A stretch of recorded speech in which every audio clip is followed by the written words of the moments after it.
tanto, daqui a pouco eu vou ter neto. Fiquei com ele, né? E eu falei, e você também não.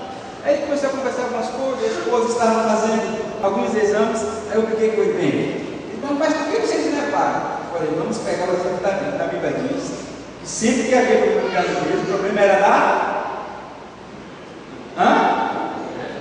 da mulher. Eu nunca vi na Bíblia alguém que dizer a culpa é do marido, né? A culpa é da mulher. Isso, vocês nunca vai ver na Bíblia algo diferente disso. Mas existe uma coisa, meu irmão. Não importa quem é a culpa, Deus faz o milagre. Ou diga, tem culpa, a dificuldade. Deus faz o milagre. Mas quem testemunhou agora o milagre é uma pessoa boa. E Ana era uma mulher, meus queridos, que ela tinha um certo problema, porque naquela época as relações de um homem casado com várias mulheres, e as outras mulheres do seu marido tinham filhos. E Ana não. A Bíblia diz que Eucana amava muito a Ana. E as mulheres olhavam para Ana e zombavam dela e falavam dela. E aquela mulher, certo dia, ainda no templo, chorando, clamando a Deus, pedindo algo precioso para ela, que era um filho. Entende onde eu quero chegar nisso aqui? E ela chora, ela clama ao Senhor, o sacerdote olha para ela, pensa que ela está bêbada. Provavelmente o clamor dela, o gemido dela era muito grande. Um ano depois, aquela mulher volta para o templo. O que acontece com ela? Ela estava grávida. Deus abriu os seus olhos. E querido, o que você faz com algo que você deseja muito? Com algo que você quer muito? Com algo que você sonha demais? O que você faz com isso? Sim, você ora, mas depois que recebe. Imagina aquele jovenzinho que sonha com o primeiro carro. Recebeu o carro, o que ele faz com o carro? Isso aqui é meu. Você é casado, a mulher nem dirige. Você é solteira, ele cuida do carro e vai cantar.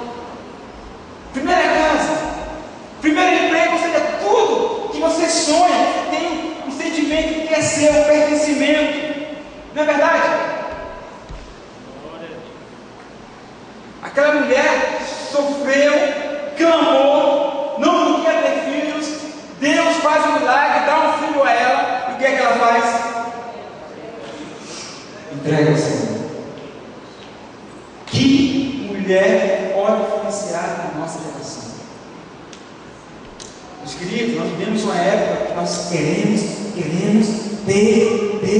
E quando temos, dizemos, é meu, não dou, não divido. E Deus não entra na jogada.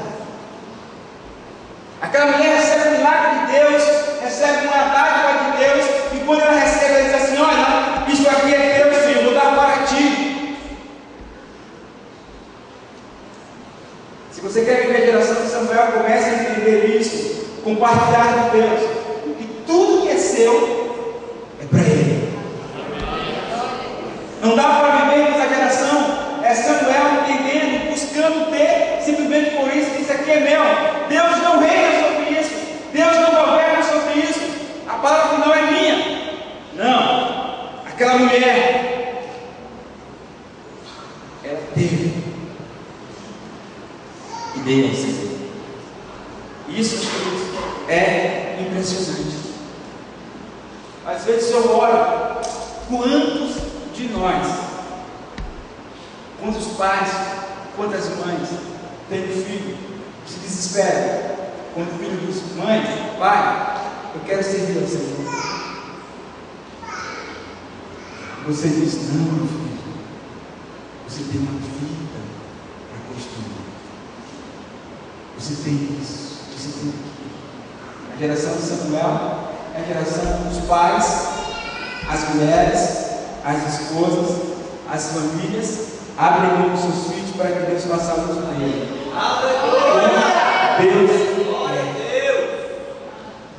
Como Deus quer. Não dá para viver, porque senão vamos estar aqui na retórica, na falácia, porque o brasileiro é muito empolgado com as coisas. Geração de Samuel, mas quando Deus pede, não dá, Senhor.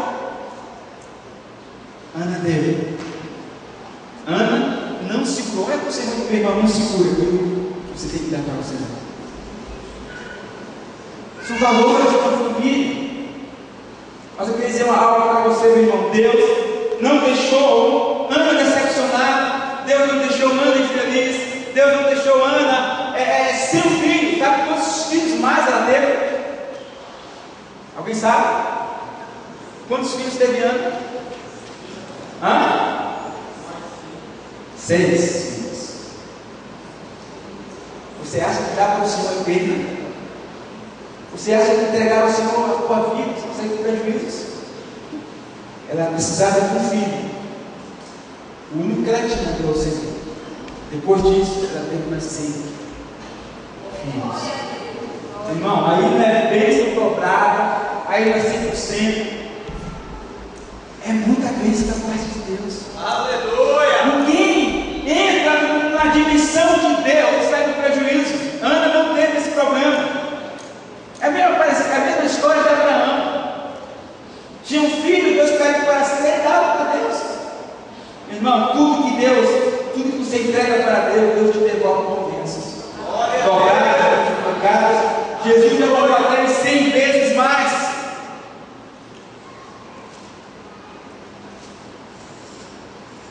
Então Elcana voltou para casa em Ramá, mas o menino começou a servir o Senhor sob a direção do sacerdote Eli. Estava ali uma família comprometida com a vontade de Deus, meus queridos. Lá no capítulo 3, versículo 19, diz assim: então Samuel crescia, o Senhor estava com ele e fazia com que todas as suas palavras se cumprissem.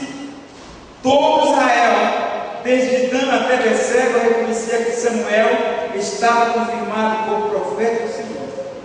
O Senhor continua aparecendo em Siló, onde havia se revelado a Samuel por meio de sua palavra. Olha que interessante, meus queridos. O texto diz que na época de Samuel, naqueles dias, raramente o Senhor falava. Deus começa a falar na direção de Samuel. Naquela época, raramente as visões eram frequentes. Deus começa a dar visão para aquele homem.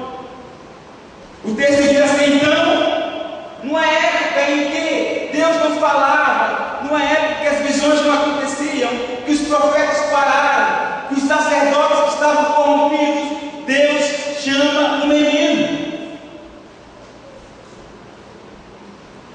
Ora, Samuel ainda nem conhecia o Senhor. A palavra do Senhor ainda não lhe tinha sido revelada. Mas mesmo assim, Deus chamou Samuel. Eu sou novo, nunca fui profeta, nunca preguei, nunca tive uma visão, nunca ouvi a voz de Deus no meu coração, na minha mente, audível. Mas mesmo assim, Deus chamou Samuel.